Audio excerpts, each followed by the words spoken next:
usar desse tema, usando a palavra de Deus que se encontra lá em 1 Samuel, o capítulo de número 1, a partir do verso 6 e o verso 7, texto muito rico, muito lindo, conhecido por todos nós, e que vai servir de inspiração, para que eu e você não venhamos perder os nossos hábitos como servo de Deus, como cristão, como aquele que continua acreditando na palavra, independente das situações, amém? Aleluia. 1 Samuel capítulo 1, verso de número 6 em diante. Aleluia. Diz assim a palavra do Senhor, 1 Samuel 1, verso 6. E porque o Senhor tinha deixado estéril, sua rival a provocava continuamente, a fim de irritá-la. Isso acontecia ano após ano. Sempre que Ana subia à casa do Senhor, a sua rival a provocava, e ela chorava e não comia. Aleluia. Coloca a mão aqui do lado do seu coração. Diga comigo assim: meu Deus, nessa manhã, que a tua palavra encontre lugar no meu coração e que ela possa produzir os frutos segundo a tua vontade, segundo as minhas necessidades, em nome de Jesus. Aleluia. Você pode dar um glória a Deus. Por gentileza, pode se assentar no seu lugar. Aleluia. Aleluia. Quem nunca passou por um momento de perseguição e competição na vida, irmãos? Quem nunca aqui enfrentou competidores e perseguidores? Seja ele no trabalho, seja ele na escola, seja ele na igreja, enfim, em todos os lugares. Quem nunca viveu isso? Quem nunca passou por esse momento, por dias, por um período na sua vida? Agora, uma coisa é você ter competidor, uma coisa é você ter perseguidor fora de casa. Outra coisa totalmente diferente é você ter um perseguidor, um competidor dentro de casa. Sim ou não? E essa é a história da mulher do texto que nós estamos lendo aqui. Essa é a história de Ana.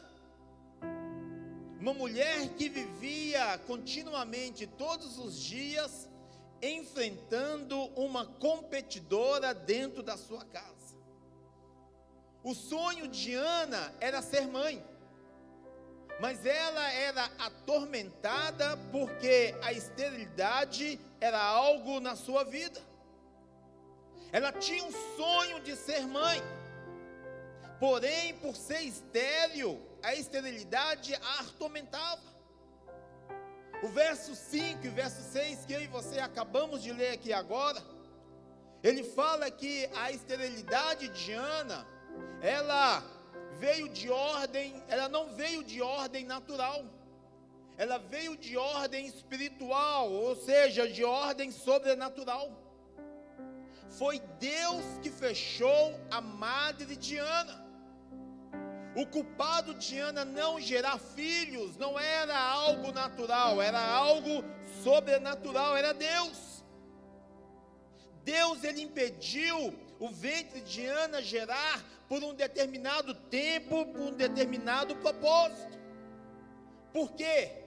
Porque o propósito de Deus era conceder a Ana um nascimento sobrenatural, ou seja, Deus, ele fechou a madre de Ana, Deus fechou a madre para abrir através de um milagre. E com isso, o filho que Deus iria conceder para Ana, já iria nascer com um testemunho para contar. Acompanha aqui comigo essa história. Acompanha comigo. O sofrimento de Ana, meus irmãos, pode ser parecido com muitos de nós que temos sonhos. Quem sabe sabe, o sofrimento de Ana é parecido com o meu, com o seu, com alguém que você conhece. Pessoas que buscam o Senhor, que buscam ano após ano, dia após dia, perseveram em orações, continua lendo, crendo na palavra. Quem sabe essa história de Ana é semelhante a como de muitos que estão aqui hoje. Mas nós precisamos entender que na nossa vida como cristão, irmãos, tudo na vida de um cristão tem um porquê e um para quê. Você pode dizer, tudo na minha vida tem um porquê ou um para quê. Aleluia. Há momentos em que Deus não permite que as coisas sejam fáceis para mim e para você, justamente por causa da oração. Talvez Deus não permite que as coisas sejam fáceis de acontecer na nossa vida, justamente por causa de um propósito. Há momentos em que Deus escolhe alguns caminhos chamados milagres. Algumas coisas na nossa vida que Deus Ele escolhe, não para realizar de forma natural, mas através de um milagre, ou seja, não é fácil para justamente ser através da oração. E eu acredito que se Ana tivesse um filho naturalmente, eu acredito que ela não consagraria esse filho para o Senhor. Mas o que me chama a atenção, irmãos, é que mesmo sem filhos e com a madre fechada, Ana não se fechou para Deus. Ela continuou orando e caminhando para o templo, como diz o verso de número 7.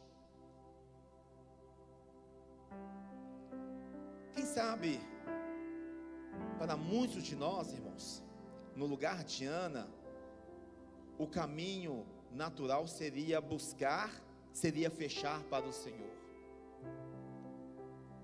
Ana, apesar da esterilidade, e o texto fala que foi o Senhor que fechou, apesar da esterilidade, Ana tinha uma rival, uma competidora.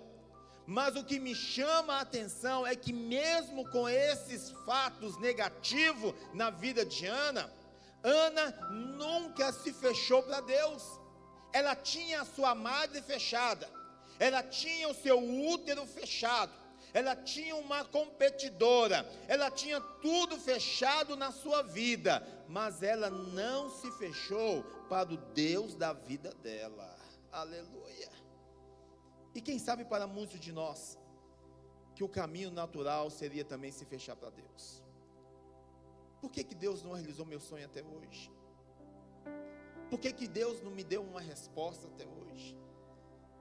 Os porquês batem na nossa vida e nós vamos acabando com a ausência de resposta, nós vamos nos fechando para Deus. Por falta de uma resposta, por falta de uma solução, por falta de um milagre, de uma vitória, muitos acabam se fechando para Deus. Porém, entrar na caverna da solidão, reclamar, se desviar e perder a fé, não é a decisão correta quando as portas estão fechadas. Fechar para Deus quando há um silêncio do céu, irmãos, não é a decisão correta. A decisão correta seria se abrir para Deus, mesmo quando tudo pareceu um fim. Ana, apesar da situação que ela estava enfrentando, o texto diz que de ano em ano, ela ia para o altar e adorava ao Senhor. Imagina comigo, você vindo para a igreja, tendo alguém te acusando, competindo, falando, eu sou melhor do que você, eu posso, você não pode. Irmãos, talvez muitos chutariam o pau da barraca, né, como diz aí, e deixaria Deus de lado. abandonaria a fé. Mas com Ana foi diferente. Apesar das impossibilidades, apesar de tudo ter se fechado para Deus, para Ana, Ana não se fechou para Deus, ela continuou firme. Aleluia. O verso 7 ele diz assim, o verso de número 7, ele diz assim: isso acontecia ano após ano. Sempre que Ana subia à casa do Senhor, sua rival a provocava, e ela chorava e não comia. A vida de Ana estava tão conturbada, que ela estava deixando os seus hábitos para trás. O verso diz assim, que Ana ia para o culto, mas ela não comia. Acompanha comigo. Ela ia para o culto, ela ia adorar o Senhor, mas ela estava perdendo alguns hábitos, que era a alimentação. Os problemas poderiam ter tirado o apetite de Ana, mas eles não foram suficientes para tirar Ana do altar. Isso eu entendo, que apesar dos problemas, apesar do que nós vivemos, apesar do que nós ouvimos, se nós abrimos a televisão, abrimos no celular, o tablet e tantas coisas, hoje não pode nem se falar que se abre o jornal, né? Porque quase ninguém vê jornal escrito, né? Só vê o jornal pelo computador, pela internet, assim. Mas nós abrimos e vemos recessão, miséria, fome, catástrofe, guerra, suicídio, morte, aquelas coisas todas. E além de tudo, no final, ele tem ainda a ousadia de dizer para nós: boa noite. E aí nós então vamos entrando nesse mesmo mundo, nessa mesma filosofia, e acabamos nos desviando da fé, e aí começamos a procurar vários outros recursos, porque eu preciso trazer comida para casa, eu preciso pagar as contas, eu preciso cumprir com as minhas responsabilidades, eu preciso cumprir com isso e com aquilo outro, e essas coisas vão tirando de nós o tempo de consagração, o tempo de cultuar a Deus, o tempo de orar, o tempo de ouvir e receber a palavra, para que nela nós possamos aplicar a nossa fé. Essas coisas, esses sistemas, eles vão tentando manipular os nossos dias, eles vão tentando manipular os nossos tempos, eles vão tentando manipular ali o tempo, os dias, as horas que o Senhor nos concede, para que nós possamos ficarmos sobrecarregados, pensando: eu preciso cuidar das minhas responsabilidades primeiro, e por último tratar da minha fé, sendo que isso tem que ser ao contrário. Tudo que acontece no mundo natural, irmãos, é consequência do mundo sobrenatural. Se eu não planto nada nos céus, eu não colho nada aqui na terra. Aleluias. Essa é a questão desse sistema. O sistema, ele quer tentar fazer com que o excesso de ocupações, o excesso de preocupações, as perseguições, elas venham tirar de mim e de você o sono, o apetite, o tempo de poder colocar diante de Deus e pedir a Ele uma resposta. E aí nós saímos sem meditar na palavra, nós saímos sem falar com Deus, e achamos que vamos produzir com a força dos nossos braços. Ana, aqui a mulher do texto, ela nos dá um exemplo totalmente ao contrário.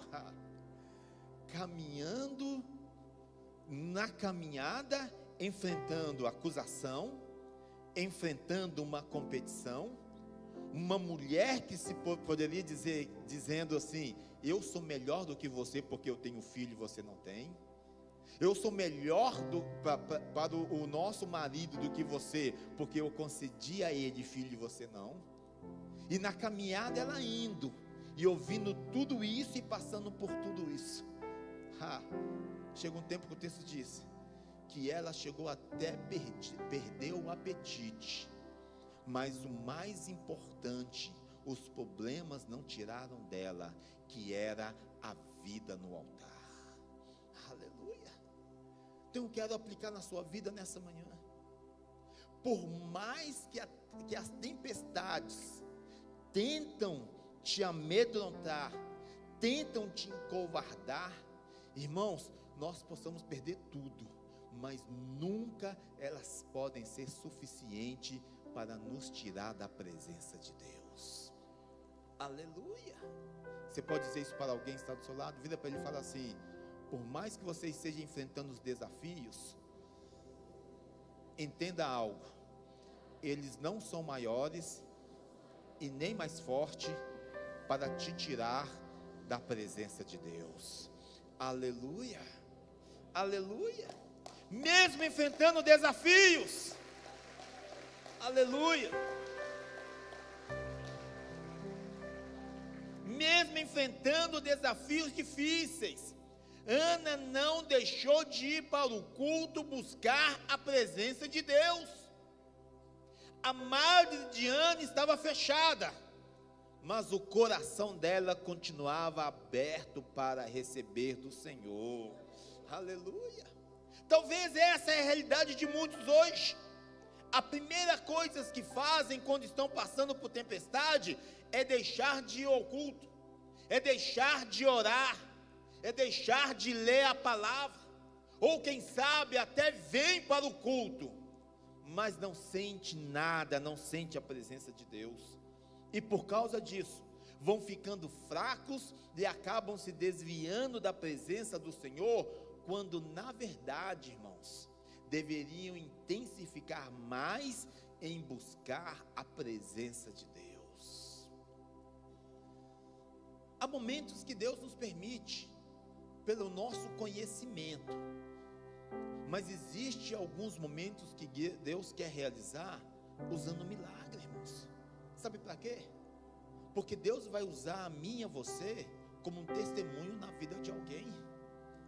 Deus vai nos colocar em alguns momentos no caminho do milagre, para que gere o testemunho e um dia lá na frente nós possamos nos deparar com algumas pessoas e dizer para ele: olha, aquilo que você está dizendo que é impossível, deixa eu te dizer, é possível, porque eu sou o testemunho de Deus, do milagre de Deus.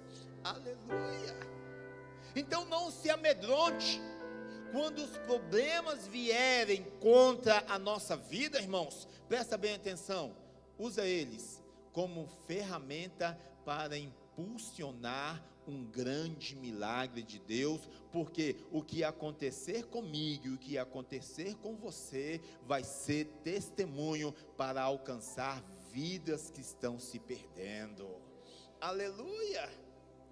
Conforme o verso 7, ele diz assim: Ana chorava e não comia. Irmãos, comer é um hábito alimentar normal para todo mundo, sim ou não? Mas tem problemas que nos tiram a vontade de comer. Tem pessoas que por causa dos problemas falam assim: olha, tenho vontade de comer, tenho vontade de viver, perdi o sono, vive igual zumbi de madrugada, andando para lá e para cá, não come, não sorri, não se reúne, se afasta, se isola. Então tem problemas que têm essa força de nos tirar a vontade de comer. Há problemas que interferem não só no natural, mas também no espiritual, ou seja, há problemas que estão roubando os nossos hábitos como cristão. Não leio mais a Bíblia, não tenho fé de receber aquela palavra que está sendo ministrada por pregador. Não tenho mais fé de quando eu leio aqui a palavra, aí na minha meditação, no meu devocional, eu leio uma palavra de fé, de esperança, e aí, meus irmãos, por causa dos problemas, esses problemas estão começando a interferir no lado espiritual e me tirando a fé de crer que a palavra pode se cumprir na vida. Há mais ou menos 19 anos atrás, irmãos, nós estávamos passando por uma situação, minha filha teve meningite, e aí o médico, ele chegou, 7 horas da manhã na segunda-feira, bateu nas minhas costas e falou assim: pai, fica tranquilo, nós vamos dar todo o cuidado, toda a medicação, vamos dar isso e aquilo para sua filha, vai ter uma junta médica lá por ela tal, mas não espera a sua filha voltar para a sua casa de novo. Irmãos, aquilo ali parece que queria me tirar, o problema queria me tirar ali os meus pés da terra. E eu então olhei para o médico e falei assim: o senhor pode me dar uma licença? Ele olhou, ficou meio assustado, e falou assim: vai, mas não vai muito longe não. Eu então saí, fui para o final do corredor, eu cheguei diante de Deus, virei para a parede, irmãos, na realidade era um muro que estava ainda inacabado. Eu virei e falei assim: Senhor, Isaías 53 tem que ser uma realidade na minha vida hoje. E eu então declarei Isaías 53 e falei assim: Senhor, a tua palavra me diz que o Senhor levou sobre si todas as nossas dores e todas as nossas enfermidades. Irmãos, eu falei, recitei e falei assim: Senhor, essa verdade tem que ser na minha vida. Aleluia. 11 dias depois, o mesmo médico me chamou e aí o discurso foi diferente. Sua filha entrou aqui com sintomas de meningite. No decorrer do tempo, os sintomas não era bacteriana, era um outro tipo, pneumocócica. E agora nós estamos impressionados, porque nós não sabemos qual tipo de meningite que entrou aqui. Então, pai, está aqui a alta da sua filha. Aleluia! Essa é a verdade. Talvez naturalmente, quando o médico tivesse me trazido aquela primeira notícia, eu poderia ter chorado, esbravado, ligado para minha esposa, para os meus irmãos, para a minha família, desesperado, poderia dizer: minha filha vai morrer, minha filha não tem mais cura, o médico falou que ela vai morrer. Mas, irmãos, presta bem atenção, diga comigo assim: os problemas não podem roubar os meus hábitos como cristão. Aleluia! Se eles baterem na tua porta, irmãos, você tem 365 promessas por ano para cumprir na sua vida, em nome de Jesus. Aleluia! Não perca o hábito como cristão. Aleluia! Ana perdeu o hábito natural, perdeu o apetite, mas o apetite do altar continuava ainda intacto. Aleluia! Estão tirando o apetite, os problemas estão tirando o apetite pela oração, pela palavra, pela fome de Deus. Olha bem, irmãos, orar, mergulhar na palavra, se consagrar, são hábitos de uma vida cristã saudável. Aleluia! Por mais que as dificuldades estejam, por mais que os problemas estejam batendo na porta, irmãos, nunca deixe de mergulhar na palavra, porque a Bíblia nos diz, ela nos garante que o Senhor vem em socorro daqueles que o buscam em espírito e verdade. Aleluia! Está difícil? Está complicado? Pode até perder o apetite de comer, mas não perde o desejo pelo altar. continua no altar. Sendo assim, não deixe que os problemas te tirem do altar. Não perca seus hábitos, não perca a sua fé em nome de Jesus. Inicialmente, quando Ana queria um filho para mostrar para Penina que ela era capaz de ser mãe. Mas o propósito de Deus era maior do que os dela. O propósito de Ana era ter um filho, mas Deus iria lhe dar um sacerdote. Enquanto Ana queria um filho para mostrar para sua rival, Deus queria lhe dar um sacerdote para ser usado, porque os filhos de Eli, Ofni e Finéias, estavam se corrompidos. Com isso eu me convenço que os propósitos de Deus sempre serão maiores do que o nosso. Aleluia. Eu quero ser um profeta na sua vida nessa manhã, no nome de Jesus.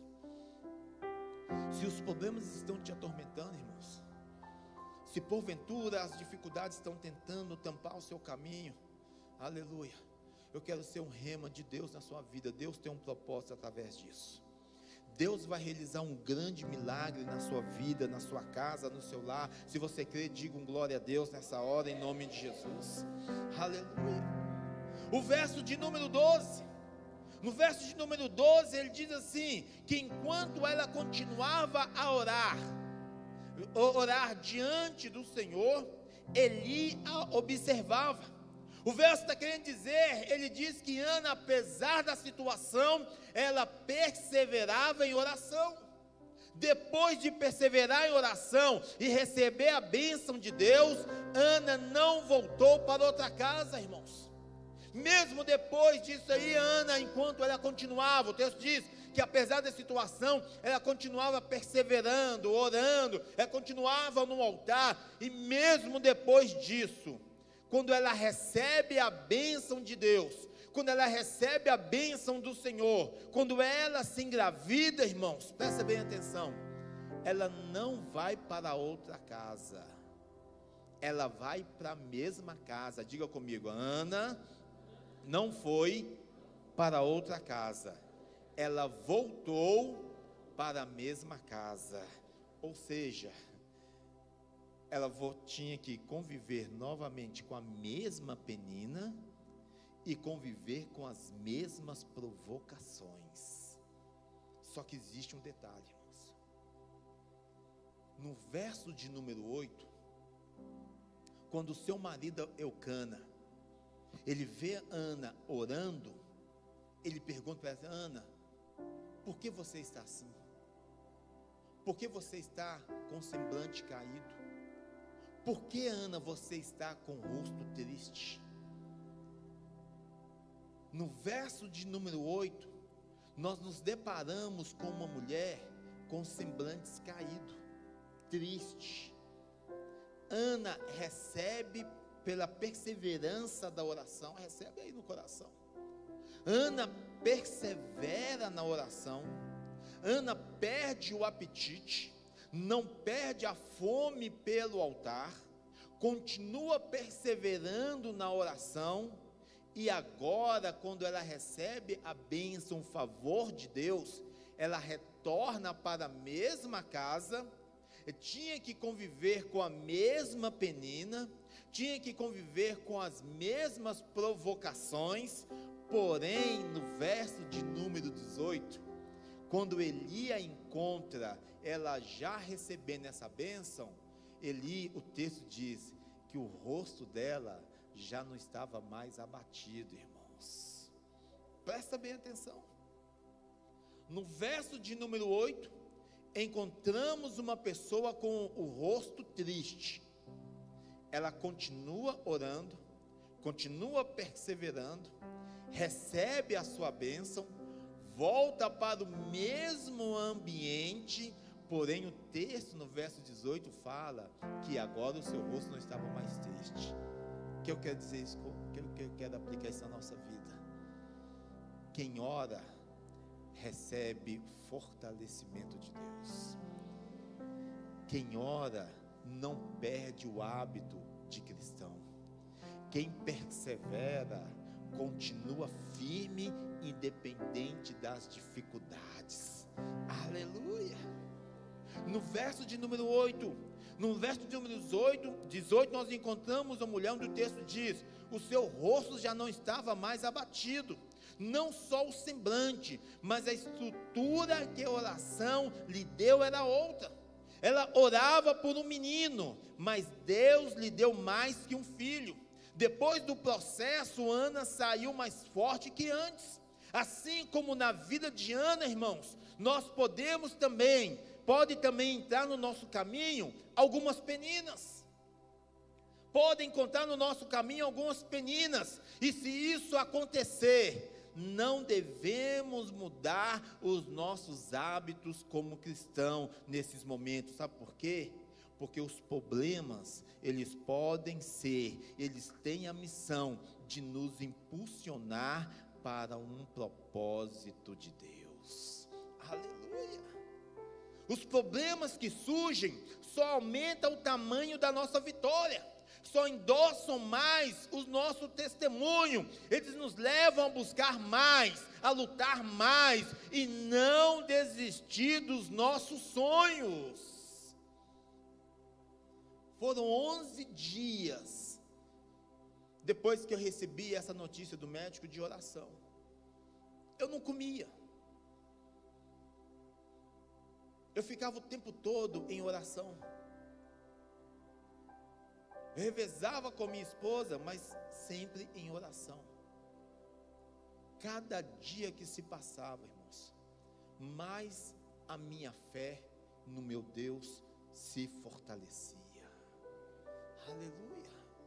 Então que nessa manhã, no nome de Jesus, eu e você possamos nos fortalecer naquilo que está tentando nos destruir, que sirva, irmãos, como um impulso, que sirva como um alimento para fortalecer a minha oração, fortalecer a sua oração, fortalecer-nos na confiança na palavra. Todas as vezes que nós pegarmos a Bíblia para orar, para ler, ela sempre vai ter uma palavra de Deus para mim, para você. Aleluia. Todas as vezes, por mais que os problemas estejam ali tentando nos destruir, que eles sirvam de testemunho, de incentivo, para que toda a palavra que eu e você lermos, nós possamos aplicar para que o milagre de Deus possa acontecer. Aleluia. Por isso eu quero encerrar essa ministração dizendo: persevere em oração, persevere na oração, mas nunca deixe que os seus hábitos como cristão, como servo de Deus, sejam influenciados pelos problemas. Jamais se esqueça que a oração é a chave que abre qualquer porta. Aleluia. Eu quero orar com você nessa manhã no nome de Jesus.